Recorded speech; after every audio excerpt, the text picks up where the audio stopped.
Welcome to the Ancestral Findings Podcast.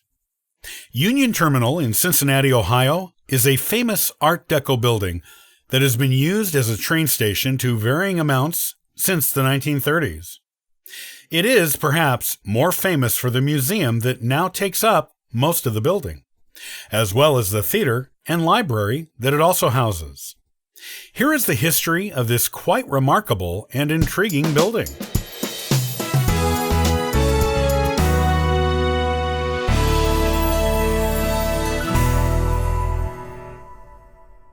Union Terminal in Cincinnati, Ohio, is now used as a museum called the Cincinnati Museum Center at Union Terminal.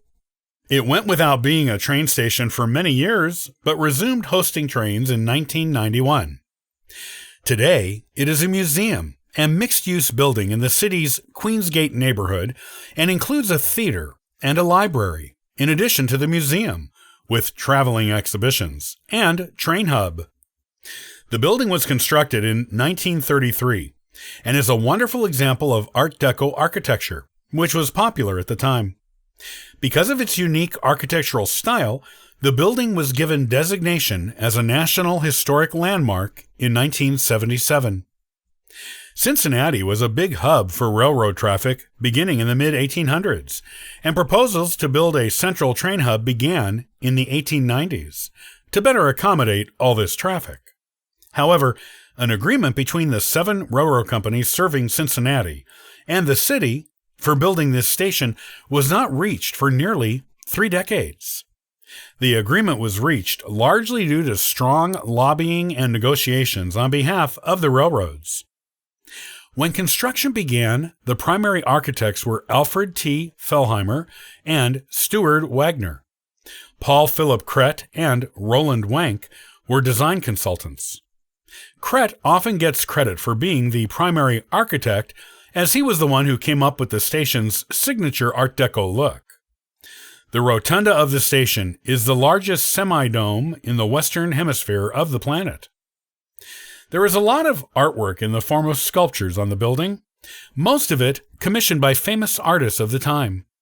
There are also murals. 14 murals had to be removed in 1972 when the concourse part of the building was torn down. Those murals were moved to the Cincinnati Northern Kentucky International Airport and displayed there. It cost $1 million to move them, but they were deemed worth preserving for their artistic provenance and nature. 2 murals were moved to the Machine Tool Gallery at the Cincinnati History Museum, and murals for arriving and departing trains were moved to the entrance of the Cincinnati Historical Library. When Terminals 1 and 2 were torn down, 9 more murals were moved to the Duke Energy Convention Center and mounted outside the building. Not all artwork at the terminal has been removed. A famed painter of the days of its construction by the name of Pierre Bourdelle painted a number of murals that are still there, including a jungle-themed one in the women's lounge, as well as other works in the baggage check area, the men's lounge, the executive offices, and the building's meeting spaces. These murals can be seen today on tours of the building. When it came to building the terminal, a company was created just for that purpose, the Union Terminal Company. Construction began in 1928 with the regrading of the eastern floodplain of Mill Creek.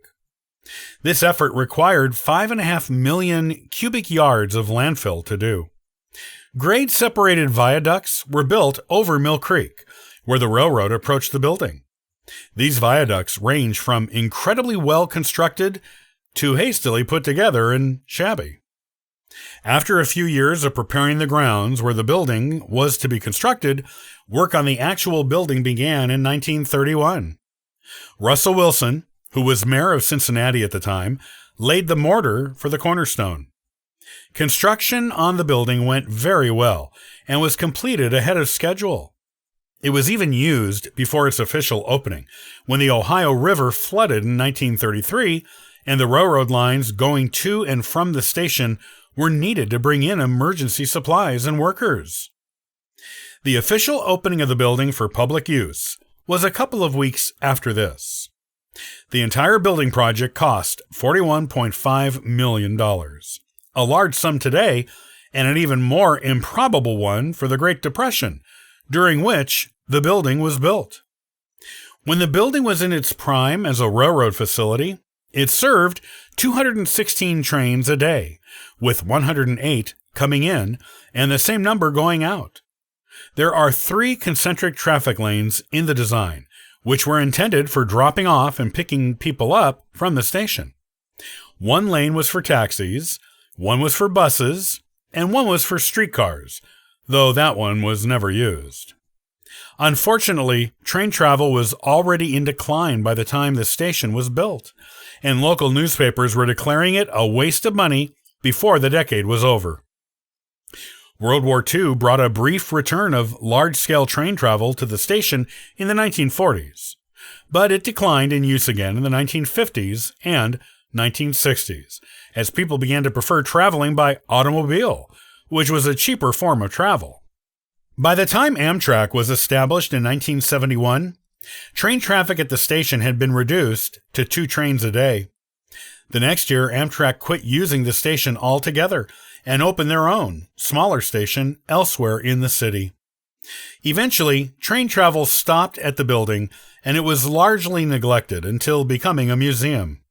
Amtrak resumed using the station in 1991. In April 2018, Amtrak announced it would be destaffing 15 Amtrak stations across the country, and Union Terminal in Cincinnati was included in the list. The station's 2 full-time ticketing agents were replaced with a part-time caretaker, whose job was to assist passengers who stopped there overnight. Tickets are no longer able to be purchased at the station, and baggage cannot be checked there. In addition, no unaccompanied minors are allowed to board or get off an Amtrak train at the station. While the station is still used by Amtrak for boarding and disembarking, it is no longer a full-service station. With renovations being done on the building beginning in 2018, proponents of train travel have expressed hope that Amtrak will make the station a full service once again when the renovations are done. In the meantime, the museum portion of the building is still as popular as ever, and it is a favorite with fans of architecture.